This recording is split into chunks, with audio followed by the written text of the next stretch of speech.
Hello दोस्तों, आपका स्वागत है त्रिशक्ति एकेडमी में। और आज हम डिस्कस करेंगे chapter 6 slope and deflection in strength of material में। आज हम जानेंगे numerical based on cantilever beam, यानी आज हम स्लोप और डिफ्लेक्शन से रिलेटेड क्वेश्चंस को सॉल्व करेंगे जो कि बेस्ड होंगे मेनली ऑन कैंटिलीवर बीम। तो आप देखिए, सबसे पहले हमारे पास यहाँ पर एक क्वेश्चन है कैंटिलीवर बीम पर। एक cantilever beam having square section, यानी एक कैंटिलीवर बीम है यहाँ पर आप देखिए जिसका क्रॉस सेक्शन कैसा है, स्क्वायर के रूप का है। आप यहाँ पर देखें, एंड लेंथ 2 मीटर, और इसकी लंबाई जो है इस कैंटिलीवर बीम की वो कितनी है, 2 मीटर। और एक पॉइंट लोड 35 किलो न्यूटन इसके फ्री एंड पर एक्ट कर रहा है। यहाँ पे मानिए बी इसका फ्री एंड है और ए इसका फिक्स्ड एंड है। Modulus of elasticity of material, यानी जो मटेरियल की मॉड्यूलस ऑफ इलास्टिसिटी है वो हमें गिवन है 2 × 10⁵ न्यूटन पर एम स्क्वायर। हमें फाइंड करनी है, find the dimension of a cross section if the deflection at free and is 3.5 mm, यानी डिफ्लेक्शन हमें गिवन है यहाँ पर 3.5 mm। हमें फाइंड आउट करनी है ये जो स्क्वायर हमारे पास ये सेक्शन है इसकी जो डायमेंशन है, मानिए ए इसकी हम डायमेंशन लेते हैं तो ये ए हम फाइंड आउट करेंगे। तो सबसे पहले आप यहाँ पर देखिए कि जब भी किसी कैंटिलीवर बीम पर पॉइंट लोड लगता है तो इसमें जो बेंडिंग मोमेंट डायग्राम होता है वो इस प्रकार से यहाँ पर ड्रॉ कर लेंगे। और ये डिफ्लेक्शन जब आप दिखाएंगे तो ये डिफ्लेक्शन आप यहाँ पर शो कर रहे हैं कि जो मैक्सिमम डिफ्लेक्शन है वो यहाँ पर कहाँ हो रही है, फ्री एंड पर हो रही है, और ये स्लोप है। तो आप देखिए हमें फॉर्मूला पता है जो किसका, स्लोप का नहीं बल्कि डिफ्लेक्शन का यहाँ पर हमें फार्मूला यूज़ करना है, क्योंकि हमें फाइंड यहाँ डिफ्लेक्शन के फार्मूले से ही हम यहाँ पर इसका एरिया जो क्रॉस सेक्शन है इसको हम यहाँ पर जानेंगे कि क्रॉस सेक्शन की जो डायमेंशन है वो क्या है। तो आप सबसे पहले देखिए एरिया बेंडिंग मोमेंट डायग्राम। यहाँ पर आप देखिए जो बेंडिंग मोमेंट डायग्राम है वो किस शेप का है, ट्रायंगुलर शेप का। तो ट्रायंगल का एरिया क्या होता है हमारे पास, हाफ बेस इंटू हाइट। तो यहाँ पर बेस कितनी है, L into height, W into L by 2। W into L क्यों, क्योंकि यहाँ पे W लोड एक्ट हो रहा है, यहाँ पर 35 किलो न्यूटन है, बट वास्तव में यदि यहाँ पर W किलो न्यूटन लोड हो रहा है इंटू लेंथ 2 मीटर तक, तो 35 इंटू 2 W इंटू L होगा हमारे पास। तो WL स्क्वायर बाय 2 ये हमारे पास आ गया एरिया ऑफ बेंडिंग मोमेंट। अब आप देखें एक्स बार क्या है हमारे पास, एक्स बार है हमारे पास distance of centre of gravity from the free end b से सेंटर ऑफ ग्रेविटी की दूरी। तो ये आप देखिए ये हमारे पास है 2/3 इंटू L, ये भी हमें पता चल गया। अब आप देखें कि हमारे पास फॉर्मूला होता है डिफ्लेक्शन का, y = a into x bar upon EI। तो आप देखिए यहाँ पर जब हम यहाँ पर वैल्यूज़ को पुट करेंगे a और x बार की, तो हमारे पास फॉर्मूला आ जाएगा WL3/3EI। अब आप इजीली इसे सॉल्व कर सकते हैं क्योंकि y की वैल्यू आपको गिवन है 3.5 mm।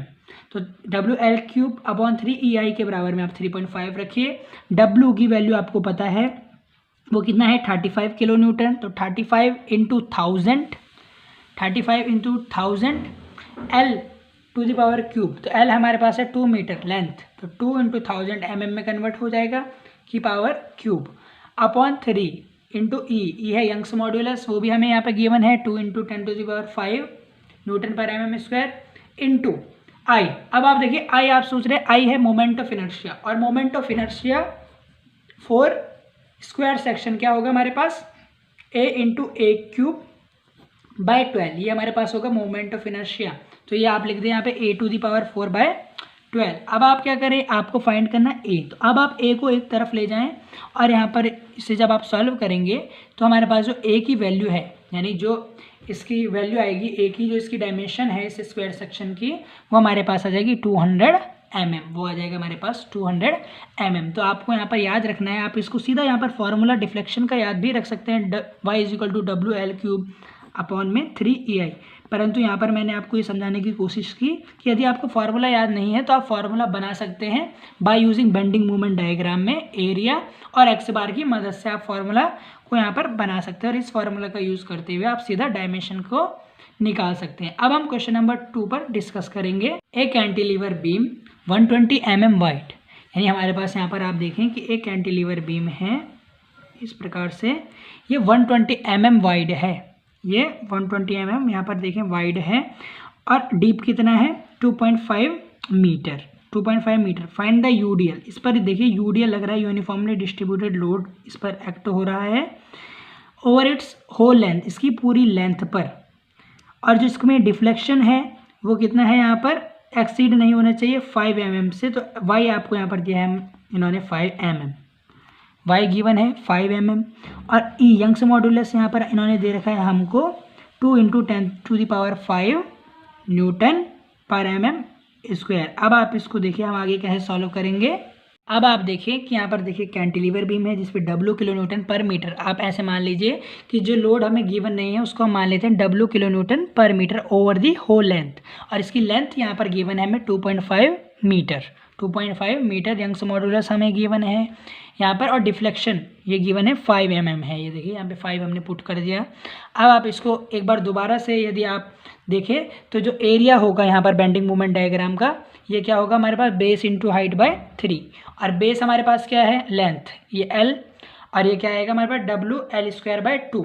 ये जो हम मोमेंट आएगा ए पर ये कितना आएगा WL²/2 यहाँ पर आएगा। अब आप देखें ये हमने यहाँ पर एरिया फाइंड आउट कर लिया। एक्स बार क्या होगा 3/4 × L। और आपको डिफ्लेक्शन गिवन है। अब आप यहाँ पर सीधा देखिए फार्मूला क्या होता है डिफ्लेक्शन का, ये हमारे पास फार्मूला होगा।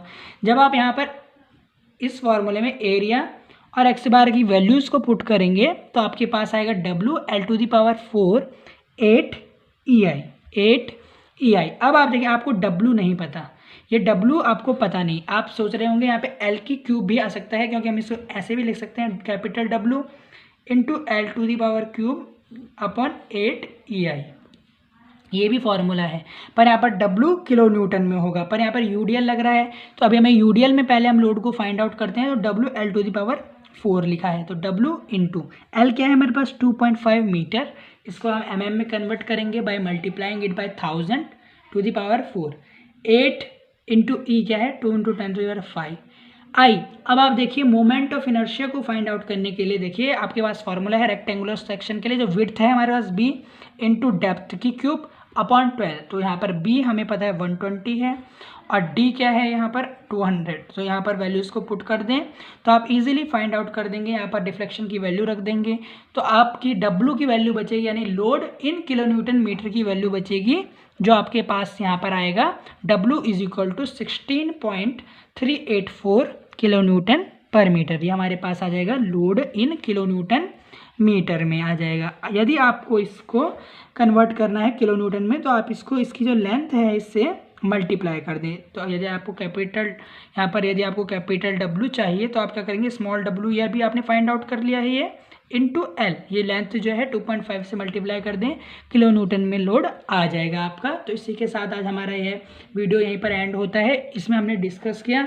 कि जब भी किसी कैंटिलीवर बीम पर पॉइंट लोड लगे या यूनिफॉर्मली डिस्ट्रीब्यूटेड लोड लगे तो हम उसमें स्लोप और डिफ्लेक्शन के फॉर्मूलाज की मदद से हम कैसे फाइंड आउट कर सकते हैं कोई भी चीज़, चाहे वो एरिया ऑफ क्रॉस सेक्शन हो, लोड हो, स्लोप हो, डिफ्लेक्शन हो, ये कैसे फाइंड आउट करेंगे ये आज हमने डिस्कस किया। यदि आपको इस वीडियो से रिलेटेड कोई भी क्वेरी हो तो आप त्रिशक्ति एकेडमी के कमेंट सेक्शन में कमेंट करें। और यदि यह वीडियो आपको अच्छी लगी हो तो प्लीज़ आप इसे लाइक करें। बहुत बहुत धन्यवाद।